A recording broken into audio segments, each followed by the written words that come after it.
So again, welcome everybody for joining us for our webinar this morning. I'm Clive Ramsey. I head up the construction and engineering sector at CDH, and I'm joined this morning by my colleagues Kaya Matengu, Sele Malloy, and Sifo Tele, who will deal with the particular topic of revisiting the 2017 amendments to the FIDIC contract.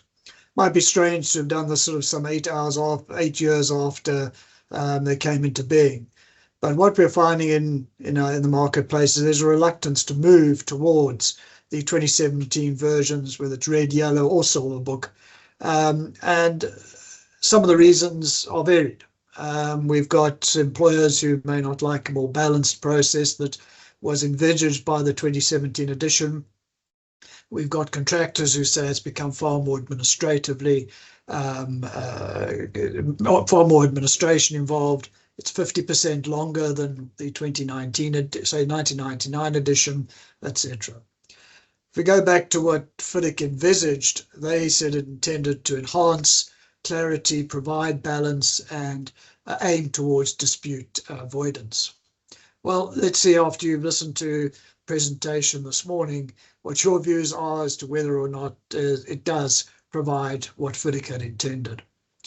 We're dividing the webinar this morning amongst the 4 speakers that I introduced. Obviously, if you need more information about the speakers, please visit our website. But Sele and Sifo are from our projects team, so they will deal with specific clauses that they find get negotiated, whether it's in the particular conditions, by parties in preparing those contracts. I'll then hand over to Kaya, who will take us through the determination process in terms of 3.7, and I will deal with the claims and disputes in terms of clause 20 and 20.1 and the change that have taken place.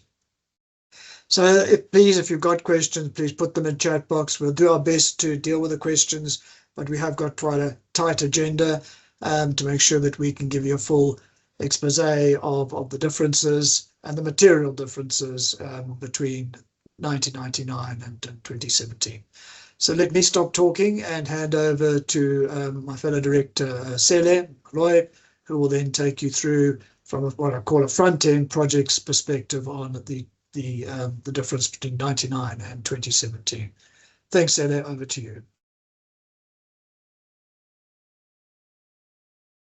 Firstly, good morning, everyone. I'm hoping that I'm audible. Thank you very much, Clive. As Clive mentioned, my name is Sele Malloy, and I'm part of the projects team at CDH, and projects leveraging itself off from a construction perspective. But as Clive mentioned, our focus, or at least my focus, is more on the front side of things. And I think without taking up too much time, I do just want to put this up front, which is that obviously the 1999 versus the 2017 the versions have got quite a number of changes, some of them material, some of them, as mentioned by Clive, and an intention by FIDIC to clarify certain concepts. So given the limited time this morning, the idea is not to try and determine or look through all the changes across the 3 standard form contracts.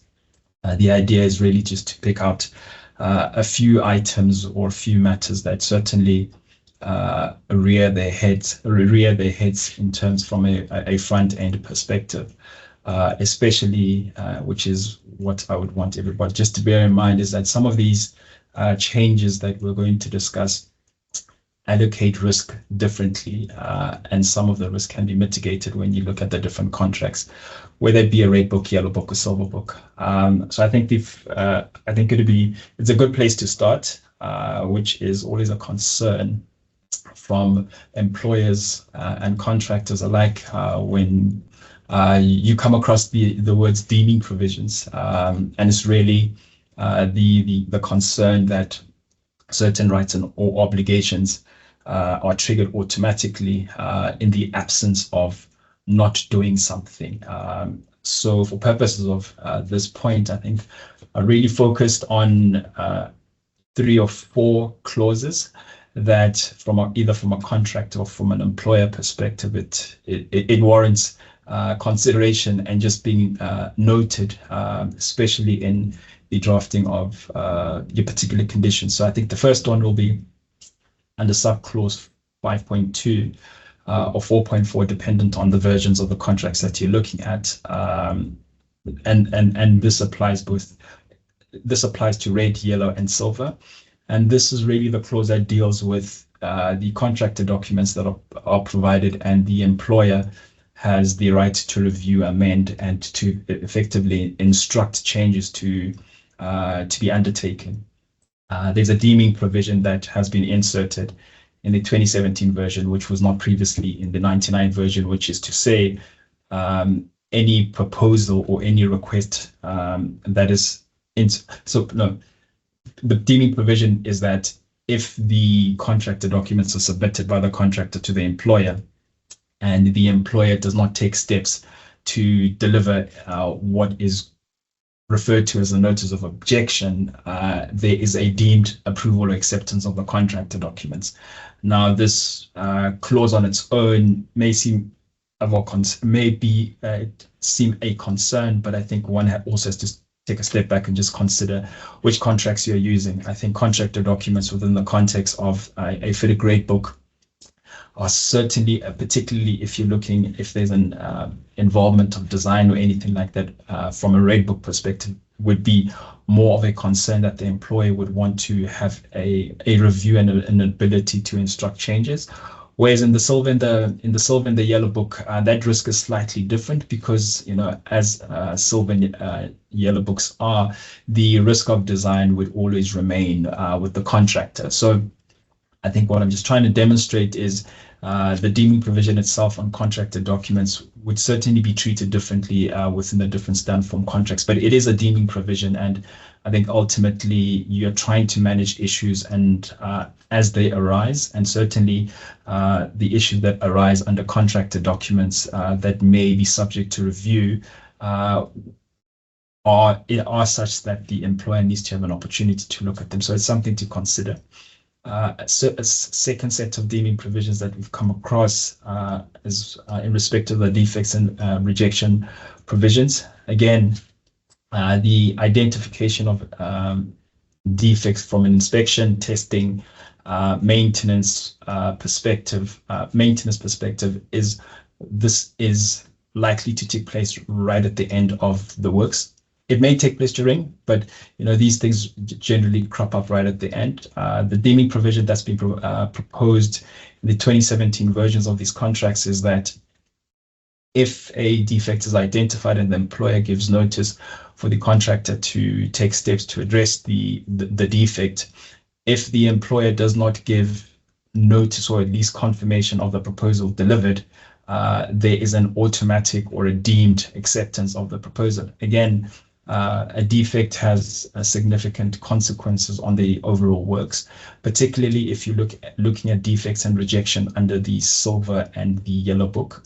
The consequences are far more significant than under the red book, where the design is by an employer. Again, this is a deeming provision that, particularly from an employer perspective, one just needs to be mindful of. But certainly to a large extent, to a certain extent, as a contractor under the silver and the yellow book, a deemed acceptance of a proposal does not necessarily get you out of the hook, because the risks would ultimately remain with you, given that the contracting strategy. There are also deeming provisions that are included in respect of the initial and revised program. I always ask myself the question as to the merits of this, especially around the initial program, which is your baseline. But FIDIC has seen it fit to insert a deeming provision if the employer's representative doesn't provide a response regarding the program that's been delivered, both, as I said, the initial one and the revised one, which I think from a contractor perspective, it's certainly of benefit. Their program and their ability to claim extensions of time is not hampered by the absence of a accepted program. That having been said, I think from an employer perspective, it is important that the program that is applicable is accepted both by the contractor and the employer.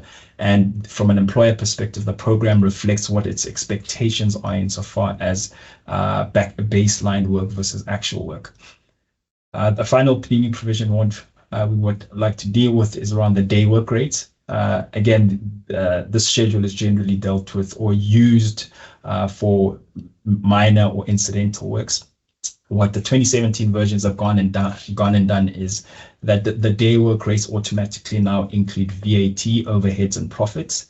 And then they've also included a paragraph that deals with the option for the contractor to deliver quotations or invoices in respect of works or goods that are not included in the day work rate schedule.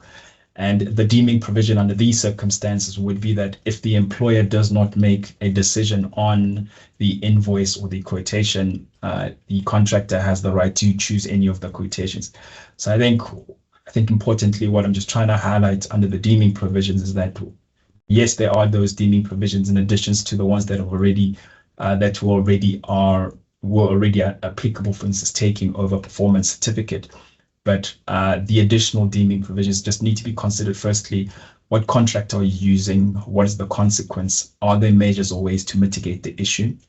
And if and whether the deeming provision works for or against the employer, and then the necessary decision as to whether you completely exclude the deeming provision or you insert additional procedural steps, which is typically what we do to avoid removing a deeming provision. We typically insert a procedural requirement to deliver a further notice before the deeming provision becomes effective. Again, you're trying to retain the spirit and the flavor of FIDIC, but at the same time protecting the competing interest around these deeming provisions. The next slide, if we can just move to the next slide, was just around advance warning. This is a concept that was sure to see its face within FIDIC. It's certainly a tool that most standard form contracts, NEC being an example, use to mitigate against risk and events that are likely to arise down the road. Look, their 8.4 is drafted in a way that's unlike what you typically see, which is really you must just give an advance warning regarding an event or circumstance that is likely to affect the price or your program. At least in my mind, I would have taken the approach, at least from a FIDIC perspective, which is what we do from a drafting perspective, is that this advance warning is to be cross-referenced with clause 8.7, which basically is the clause that is looking at the rate of progress and what the employer's rights are. At the same time, we also take the approach to make reference to this advance warning under circumstances where there is a legitimate claim of extension of time that is delivered for an event or circumstance that should have been that the contractor was aware of. Again, it's just to try and be proactive from a both party perspective, both employer and a contractor, especially a contractor because it is executing the works. Be proactive, deliver the notices, demonstrate that the execution of the project is a collaborative thing and less of a claims-driven process. If we can go to the next slide. I think extensions of time, the changes between 99 and 2017 are largely seen with the Red Book, and how that is that there are additional grounds. Well, there's an additional ground that's inserted and a further ground that's supplemented. I think in the 2017 Red Book, the adverse climatic conditions have now been made specific to site-specific information and information provided by the employer. Again, similar to what NEC would do. There's also been an inclusion of an extension of time if the quantities increase above a certain threshold. Again, given the nature of the works or the type of the works, from an employer perspective, one needs to consider if that threshold is reasonable and reflects the spirit of a Red Book, which is a remeasurable contract. But in respect of the Silver and the Yellow Book, the extensions of time claim have not been amended as significantly. If we can go to the next slide. Yeah, so I think on my end, that would be the end of at least the points that I would want to just identify. I'll now hand over to my colleague Zipo, but just reiterating that, look, any changes in the that are seen in the conditions of contracts of importance is really to try and understand them from the party to which who they are for the benefit for, and or alternatively, are there any provisions within the standard form contracts that allow you to overcome the changes in some other way without the need of amending everything completely? Thank you.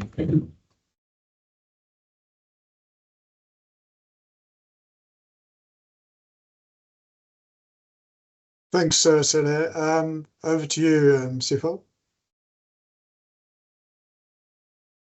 If we could please move on to the next slide to begin with limitations on liability. Good morning, everyone. Thanks very much for joining this webinar. To start off, I'm in the banking and finance and projects team. This morning, we'll be focusing on construction. Presently in the team, we have a number of projects. Just to make this less intense, we are working on a number of projects. For the most part, we've been working on renewables. We also have construction projects within gas. We've seen water infrastructure as well, and other interesting infrastructure projects across different African jurisdictions. So we are working on interesting construction projects, and I hope to draw on some of those experiences as I comment on these changes that have come up under the 2017 FIDIC edition. So to kick off, I will be talking on limitations of liability, and I will talk on exceptional events, and finally, changes that were introduced in the 2017 edition in relation to indemnities. If we could please move on to the next slide.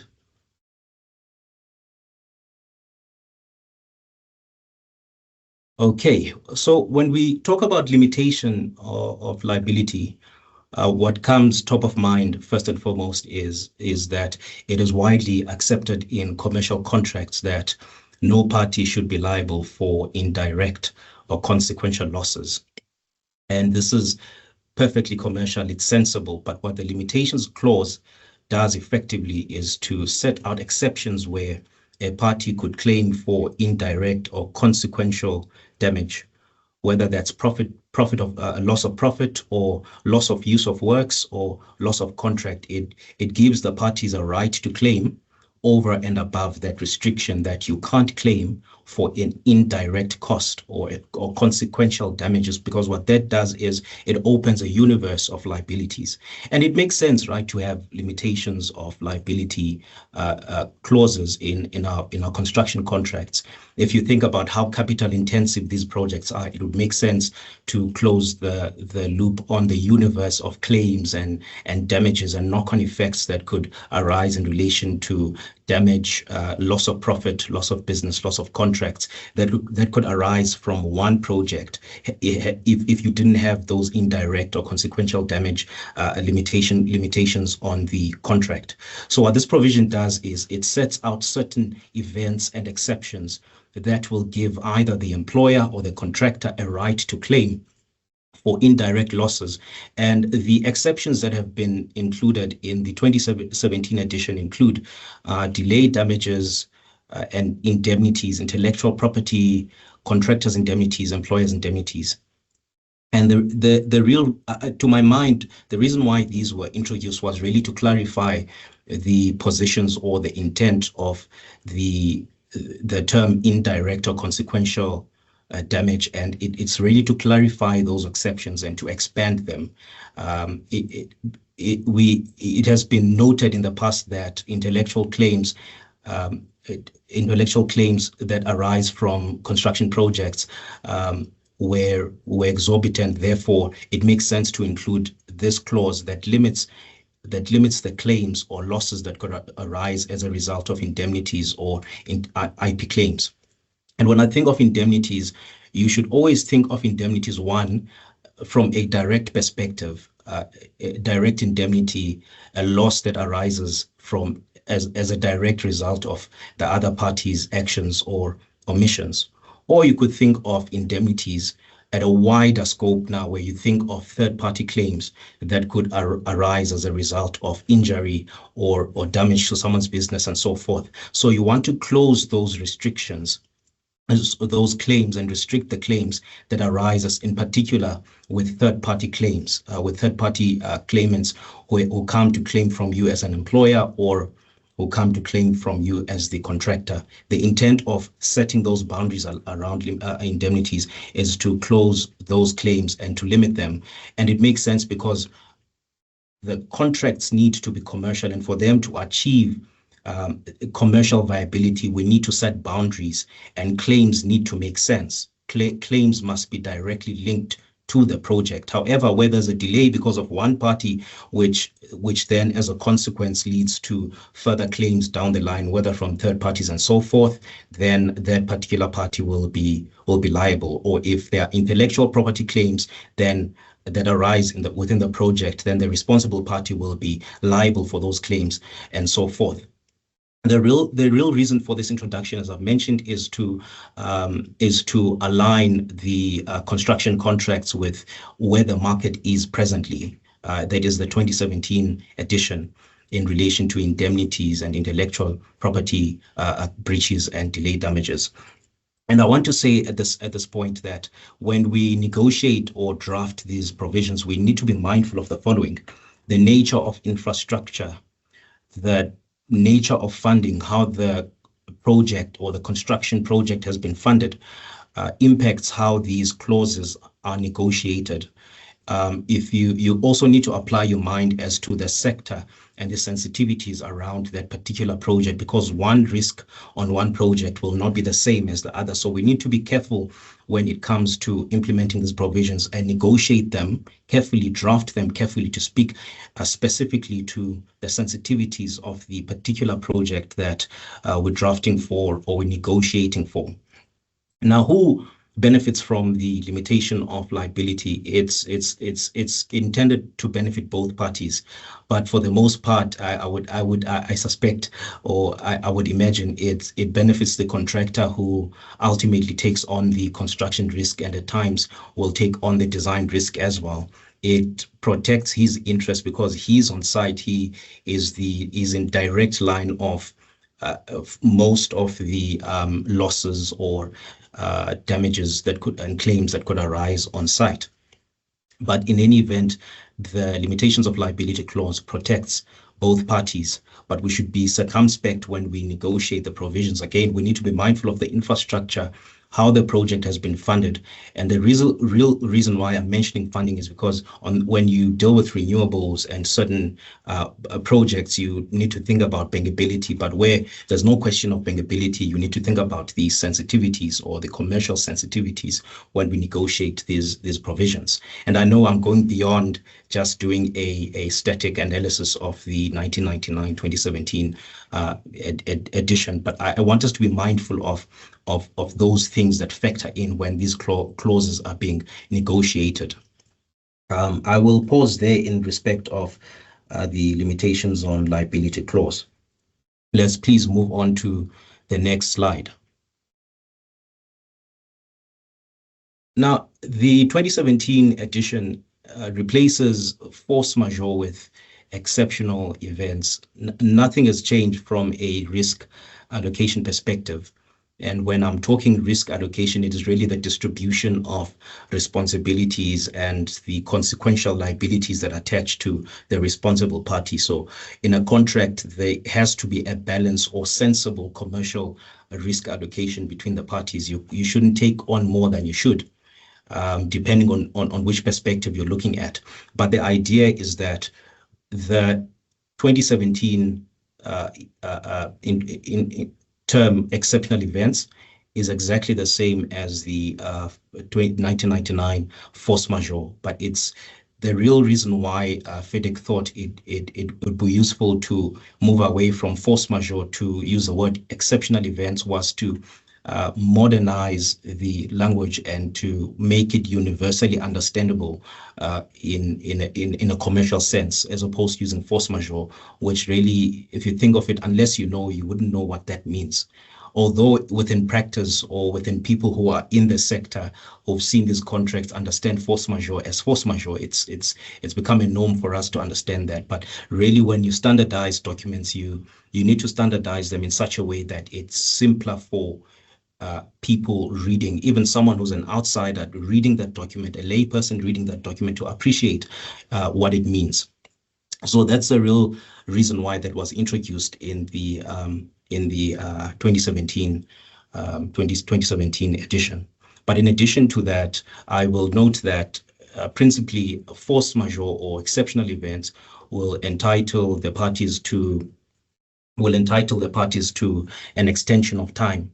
And in the 2017 edition as well, worth noting that the force majeure provisions also entitle the parties to costs for specific events that are defined. It's not costs, it's not financial compensation as such, but it is costs for specific listed items that are listed in the document, and we'll deal with those another time. But it suffices for now to say that principally, where there's a force majeure, you want to look at the extension of time clause. So to give time for the delivery or for the completion of the project, to give time for the completion of the project. Alternatively, you account for costs that have arisen during the force majeure. Okay, and there are certainly other consequences of force majeure that flow out of the contract. I'm just dealing specifically with the consequences of exceptional events that are dealt with in the 2017 FIDIC document, as set out in the document, which is extension of time or costs. But it's not financial compensation; it's a recovery of costs. So your capital expenditure. But certainly there are other consequences that may arise during a force majeure and so forth. If you talk about resulting variations, if you talk about terminations, then you are moving further into the inquiry of what the result of the force majeure is. But plainly, the exceptional events will entitle you to an extension of time, or alternatively costs, which is not financial compensation. It's merely a cost component of what you can recover in those specified circumstances set out in the FIDIC document. Alas, I have 2 minutes left, but this is my last point. The 2017 edition expands the indemnities. The contractor's indemnities must now cover any acts or errors or omissions that arise out of design obligations that result in the work not be fit for purpose. Again, when you talk about fit for purpose, it's a very high threshold. It's a higher threshold than reasonable skill and care, because when you talk about fit for purpose, it's an absolute obligation. So to claim against a fit for purpose obligation, you wouldn't have to prove negligence. It would be sufficient to prove that the guarantee has not been met. So we just need to be mindful there also that it's a higher threshold. It's sensible for the employer, but the contractor would likely fight that. I would fight that if necessary as well, acting for my client, of course. And again, reasonable skill and care. If that were the standard, then you would have to prove negligence in order for you to claim against the fact that the contractor has not fulfilled his obligations in delivering the project to its specific output design. And finally, the 2017 edition introduces an indemnity for loss to damage a property caused by the employer's personnel and agents. And I guess that's a clarification point. It's something that's well understood in practice, that the employer's agents or representatives who come on site or who will be liable for any form of damage to property. It's something that's widely accepted. What the 2017 edition does, it clarifies that point, that you will be held liable as the employer's agent or representative if something happens on site which results to loss or damage. And I shall stop there. But again, as a final takeaway, I just think we should always approach these documents from a very practical commercial perspective, when we negotiate them, we need not to be hard and fast, but we need to be business minded. We need to think about the project in a practical sense, be all things to everyone, in a sense, appreciate the technology, appreciate the engineering, appreciate the sector, and then negotiate from that standpoint. And I will stop and thank you very much. Thanks, Sifo. Some good advice. Try at the end of the day to get that balance when you're negotiating those contracts. I know that there'll be many people in this webinar who may not agree with that process, depending which side they're on. But thank you. That was from our projects team on those specific clauses, some material clause within the 2017 edition. Now moving on to determinations, and over to you, Kaya.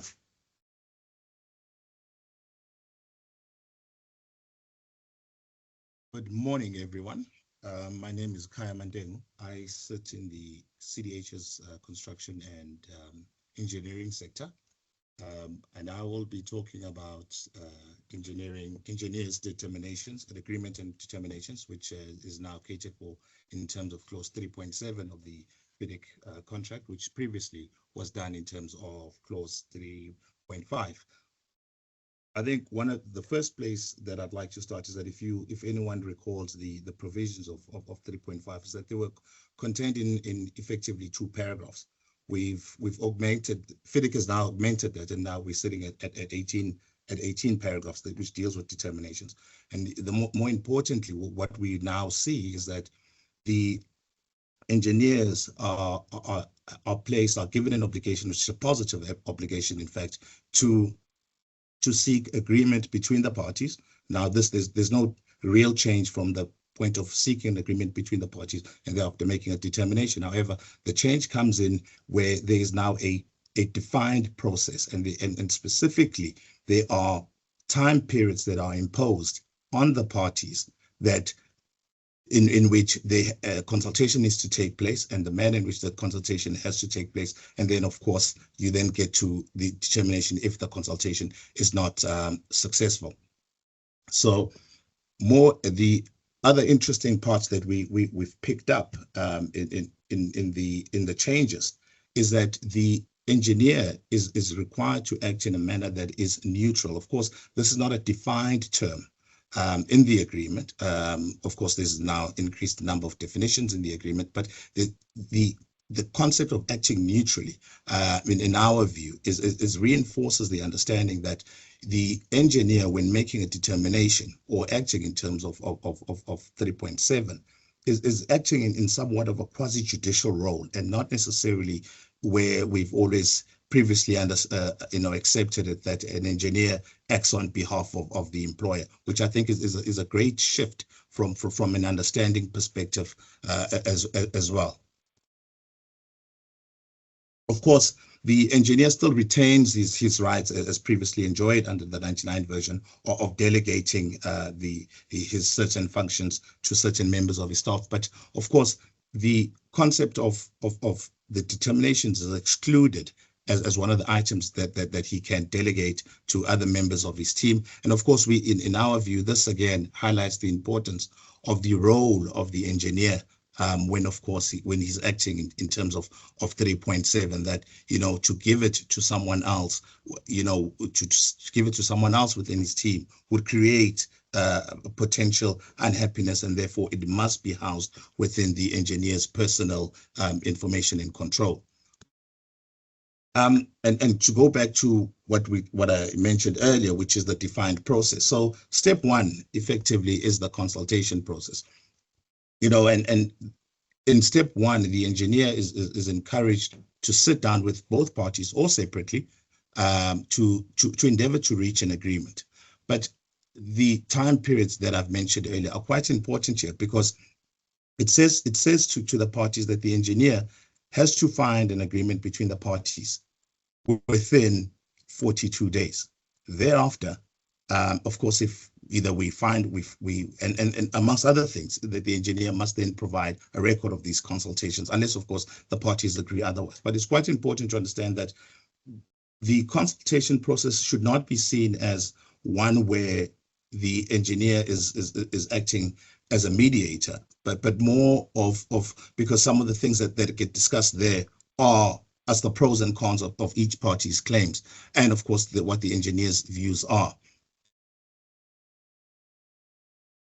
Now, if within the 42-day period, the engineer and the parties cannot reach an agreement, of course, then the engineer will notify the parties, and of course, they will then move on to make a determination. Of course, one of the things that was mentioned earlier by Clive is one of the reasons why the amendments were effected was to achieve a certain level of clarity and to be prescriptive and increase project management. And one of the ways in which project management is achieved in this 2017 version is the next point that I'm addressing, which is allowing the parties to actually say to the engineer, look, there's no point in us even engaging in this consultative process because we don't believe we're going to reach an agreement. So for all intents and purposes, please move on, make your determination so that I, as the contractor, alternatively the employer, can exercise my rights in terms of clause 21 of the agreement, which is the disputes, which Clive will touch on immediately after me. Of course, the concept of a fair determination still remains central to the 2017 version, so there's no change there. However, that the engineer is equally provided with a further 42 days to make his determination. Now, the importance of these 42 days is actually quite important in my view, because in my experience, what you sometimes find is that a contractor would submit a claim, and that claim might be the subject of a matter that the engineer is now dealing with. But during this 42-day period, the contractor has not provided the engineer with sufficient information or backup documentation, etc., to enable the engineer to actually make a determination that is fair in respect of the contractor's claim. And the time period of the 42 days might actually come and go without actually the claim actually having been adjudicated. It then, of course, leads to the new language that we're now seeing in the 2017 of the deemed provision. So it will therefore be deemed to be rejected. And then, of course, the aggrieved party, which typically would be the contractor in this case, would then be entitled to approach the notified dispute in terms of clause 21 of the agreement. When, of course, the nature of the agreement that is reached by the parties is, for all intents and purposes, binding. And of course, the engineer is final and binding. The engineer is permitted to say, look, I think I've made it. This is, of course, dealing with claims sounding in money, where he can say, look, I'd like to correct an error or a typo in my agreement or in my determination. And then, of course, he is permitted to do so. Equally, if a party believes that the agreement or a determination that is been issued by the engineer contains an error, he's afforded 14 days to actually notify the engineer and therefore seek a correction. Of course, if the determination or agreement is not corrected within the 17 days, then the determination then stands as it is. And then, of course, you then follow the clause 21 provisions should you wish to dispute that aspect of the determination. If you wish to dispute a determination that is issued by an engineer, of course, you are afforded 28 days to do so. And this applies either in respect of a determination that's actually been issued or one that is deemed to be issued, which constitutes a rejection. Of course, in your notice of dispute, one of the things that you're called upon to do is, of course, highlight and actually identify the items. If in fact there's one, assuming that the engineer is dealing with the determination highlights deals with several items, you are called upon to, as the contractor or the aggrieved party, to identify those items that you are not happy with. So it's not simply that, look, I am unhappy. It's identify the items that you're unhappy with. Of course, the items that you were happy with, those items will then be final and binding between yourselves, between the parties. And then, of course, lastly, that if you do not deliver your notice of dissatisfaction within 28 days, then, of course, that determination is deemed to be accepted. And equally, which is also quite important, is that if a party fails to comply with an agreement that's been reached by the parties pursuant to a consultation with the engineer in terms of 37 of the agreement, or of course, if the party fails to comply with an engineer's determination, then of course the aggrieved party has the right to approach notify the offending party as well as the engineer of, in fact, that this is a dispute in terms of clause 21 of the agreement, and therefore then the parties would then follow the clause 21 dispute resolution process, which I believe Clive will touch on now. Thank you very much. Great, thanks, Kaya. So we'll now move on. So on to when the claims procedure is an arbitration. So there's a material difference, as employers knew only too well. 2.5 in the 99 version just said that you must bring your claim within a reasonable period of time, and yet the contractors were time barred in terms of clause 20. So that has changed, and it's a material change, and it's something that employers have got to be aware of. So what we now have in the 2017 edition is we have clause 20, which deals with claims, and clause 21, which deals with disputes and arbitration. There's a further difference. Clause 20.1 is now into three distinct parts, A, B, and C. So the first one is employers' claims for additional payment and or an extension of the DNP, defects notification period. There's contractors' claims for additional payment and or an extension of time. And then any other entitlement or relief that a party believes it has. Importantly, there is the notification periods, and the trigger for each of those notifications is different. So in regard to any claim that falls under category C, you're required to give notice as soon as reasonably practical after the claiming party becomes aware of the other party's disagreement with the requested entitlement. So if one party makes the request and believes it's got an entitlement, the other party disagrees with that entitlement, at that point in time, the reasonable must refer it within a reasonable period of time. That claim will then go out and be dealt with and determined in accordance with 3.7, as was highlighted by Kaya. Under A and B, subclause 20.2 applies. So there's no change in regard to A and B. We've then got to have a look at clause 20.2. If we could just go to the next slide. So in regard to those claims, subparagraphs A and B, it goes back to the same provisions that you had in 99, that you need to give 28 days of the claiming party becoming aware or should have become aware of the event or circumstance, the notice of claim. Importantly, which wasn't in the 99 edition, you now have a definition of claim. So you can have a look at clause 1.1.6, which now gives you a definition of claim. And so there's no misunderstanding of what does or doesn't constitute a claim. It's now defined.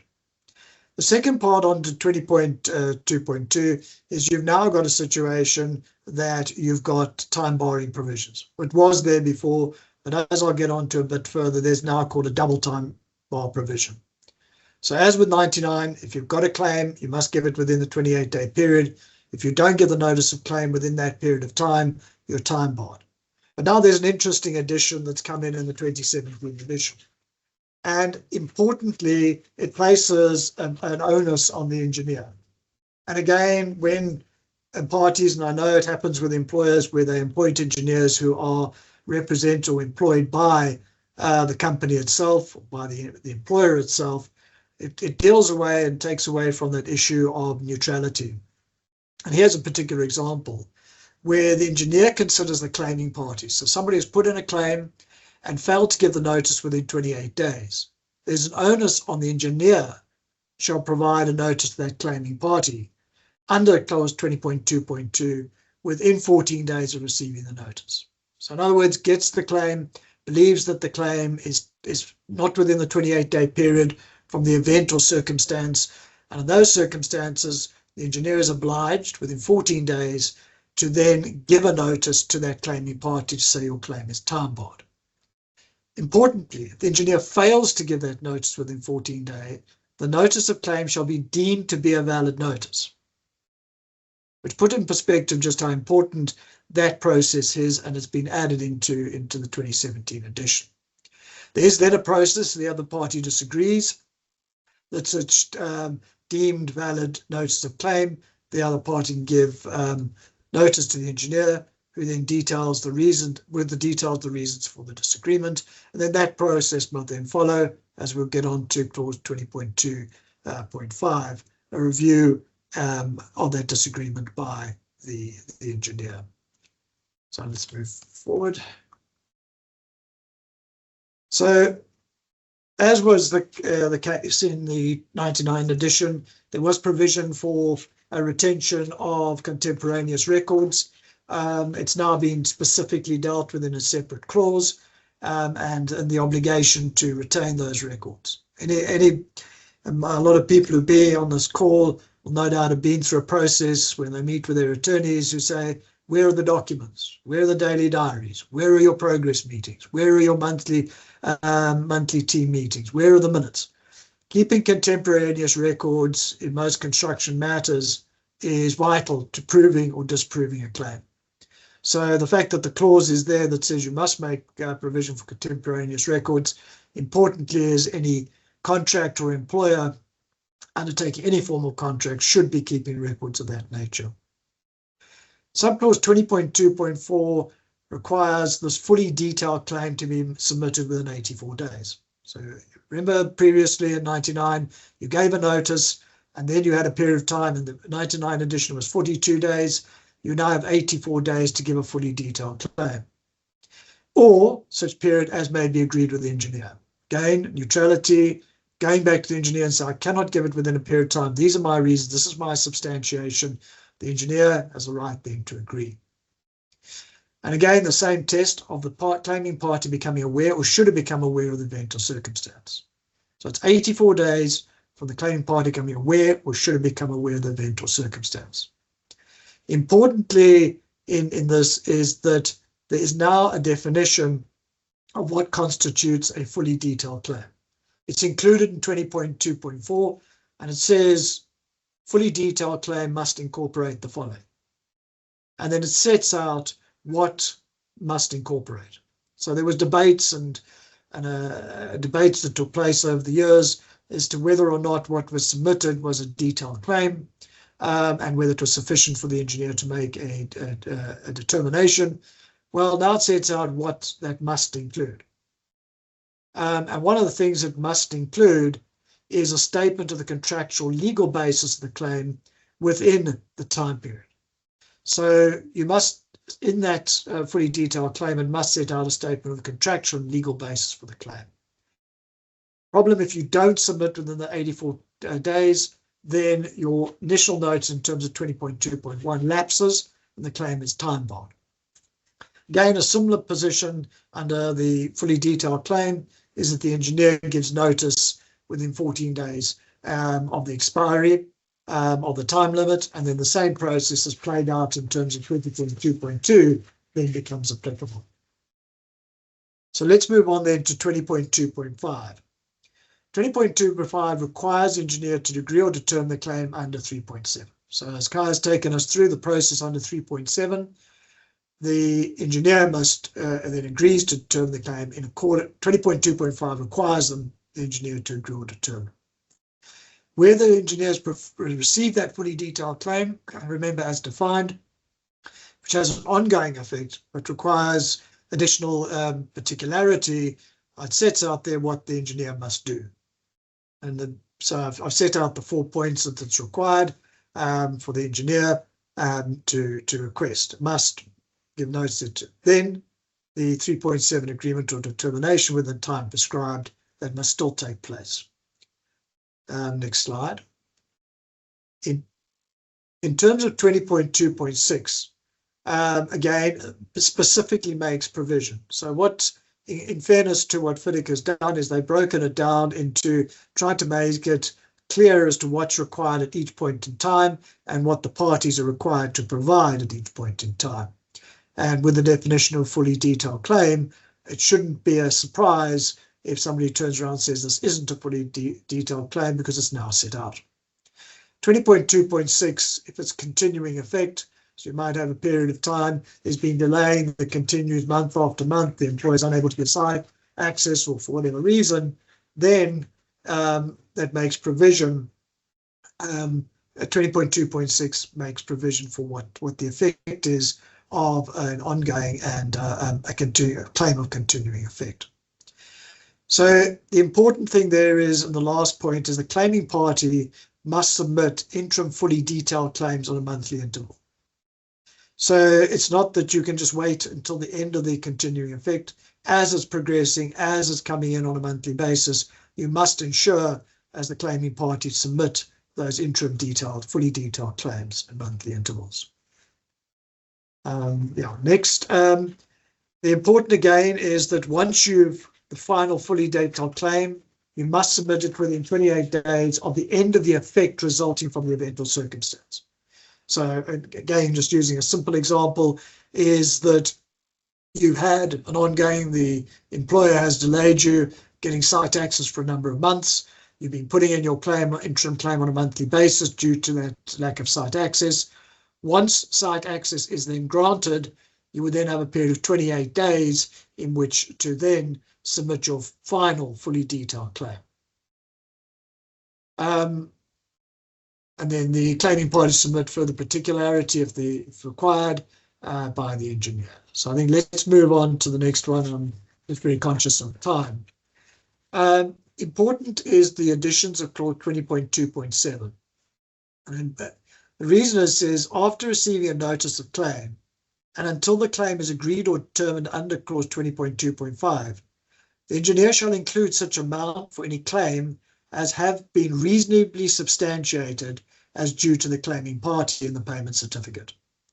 So the fact that making sure that everything gets delayed, 20.2.7 makes provision that it shall include, the engineer shall, not it's not at election, it's preemptory, shall include such amount of any claim as due to the claiming party in each payment certificate. A further under 20.2.7, which comes up often, I want a right of set-off, says the employer. 20.2.7 says the employer shall only be entitled to claim any payment from the contractor or set-off or deduction any amount due to the contractor by complying with subclause 20.2. You have to follow the claims process in terms of 20.2. You can't just set off whatever you like in the interim payment certificate. It must follow the process and a determination that then takes place. Let's move on to the next slide. As I mentioned in the beginning, we've now got a clause 20.21, which deals specifically with disputes and arbitration.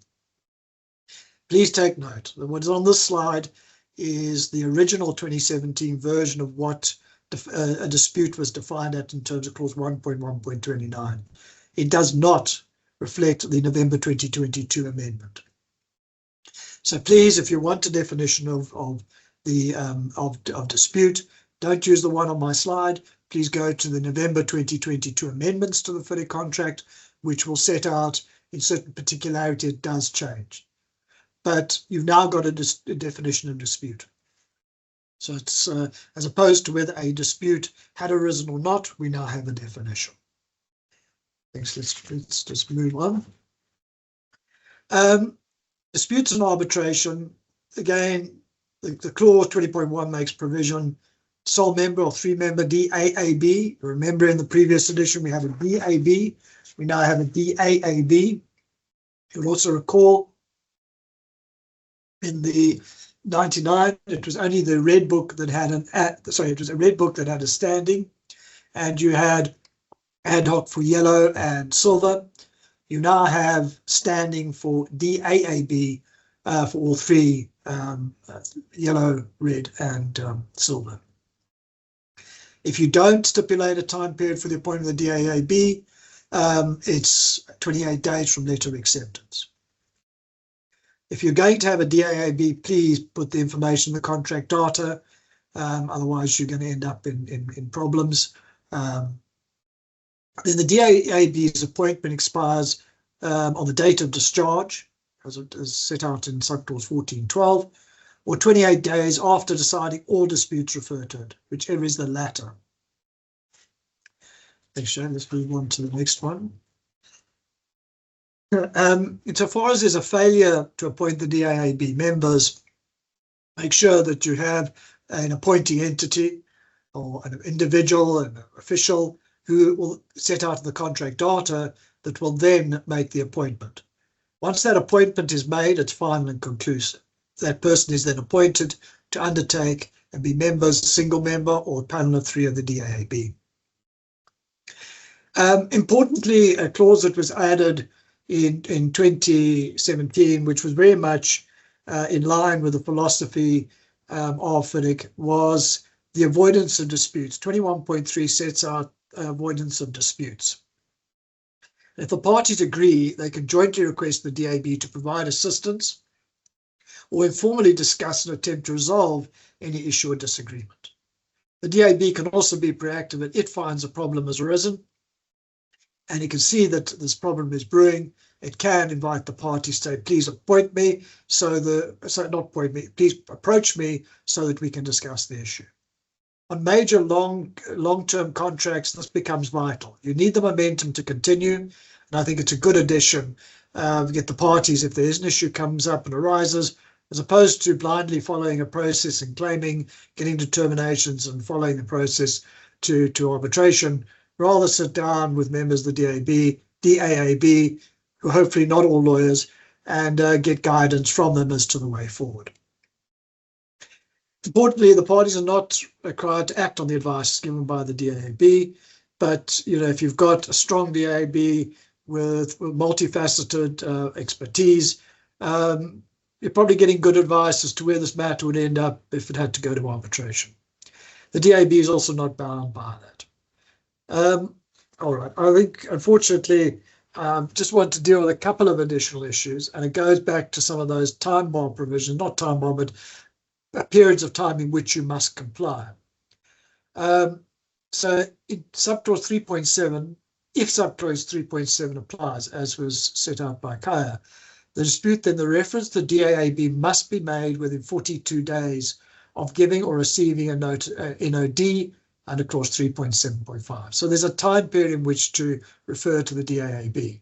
I think a good suggestion, because what happened was matters could drag on indefinitely. There was no time period in which you had to approach the DAB under 99. And if the dispute is not referred to the DAAB within 42 days, the NOD shall be deemed to lapse and no longer valid. Importantly, there's sometimes a dispute as to whether referral to DAB does interrupt prescription. There's now a specific clause that does provide for that. And importantly, both parties must continue to comply with their obligations in accordance with the contract. I'm not going to deal with this. The decision must be handed down with 84 days by the DAB. Again, importantly, that we get the progress and carry on with the matter and it doesn't just drag on. On the next slide, again, some important issues that I do just need to deal with, even though we're running out of time, is the decision is binding on both parties shall comply promptly with it, notwithstanding an NOD has been served by one of the parties. Very important is that any amounts due in terms of the decision by the DAAB are immediately due and payable without certification or notice. So the debates as to whether or not a DAB's decision was binding on the parties and had to be implemented, it's quite clear in terms of the amendments to the 2017 is that it is required. Again, it's the employer's responsibility to make sure that the engineer complies with the DAB's decision. Provides that either party being dissatisfied with the DAB's decision, the notice must be given within 28 days of receipt of the decision. So again, important that these time periods are there. They're there for a reason, to keep the momentum going and not for matters to end up being delayed indefinitely. And again, if neither party delivers that 28-day notice after receiving the decision, then the decision is final and binding. And that's the end. Very, very important. 21.5 provides for amicable settlement. Again, it's part of that philosophy of trying to avoid disputes. And then 21.6 deals with arbitration. So the arbitration clause is not much different from what the arbitration clause was before. It follows the same parameters. And as I think all of us have been finding from the lawyers, is that clients are designing their own arbitration clauses, from amicable settlement to potentially adjudication, mediation, etc., and then to arbitration. So I won't go through that in any detail. So that's the end of the presentation. Thank you very much for joining us. There were a few questions. Again, they've been sent to me on my phone, so it's not that I'm ignoring anybody. So there was a few issues that I'll deal with, and again, apologies for the limited time. One of the questions was raised on limitation of liability, which CIFO dealt with, and it was whether or not the defaulting party needs to prove in competent court that they did suffer the damages, in other words, proven loss. That is a clause that sometimes gets amended to show that the party claiming must prove actual or proven loss, and the clause is amended in the particular conditions to deal with that. Otherwise, you fall back on what the clause specifically says. The next question, does the limitation of liability benefit the insurers? It does. Insurers will have a look at the clauses in the contract to see whether there has been a limitation of liability, both as in particular if there's professional indemnity, there's contract works insurance, etc., public liability insurance, that there is some cap on that, whether it's to contract value, contract sum, or a portion of that, contract price, etc., etc. So there can be a limit on that liability. You can put a cap on it. So that, and insurers do like that, because then they know that what they're getting into when they give out that insurance. There was also a question, limitation on liability, limiting, is it advisable that we limit our liability to our insurance cover? The difficulty there is, and it comes up often in matters such as where it's professional, remember all policies are cost inclusive. So insofar as there's a claim and you've got R1 million with a cover, the costs start coming off that, and what you have left at the end of the day is what you have left if you're unsuccessful and there's a settlement that's required. So one has to look at that carefully, and there may be certain instances where it might be advisable, and others it may not. Yeah, so if there's any other questions, please by all means send them through to us in any of the members of the spoken today. Just our email address are available to send through, and we'll try and respond to those. Well, we will respond to those questions. I just don't want to keep people longer when we've sort of allocated the hour to try and get through everything. So once again, thank you to my colleagues in presenting, and thank you to all of you for attending. We do value your attendance, and hopefully it's been of benefit to you. Thank you very much.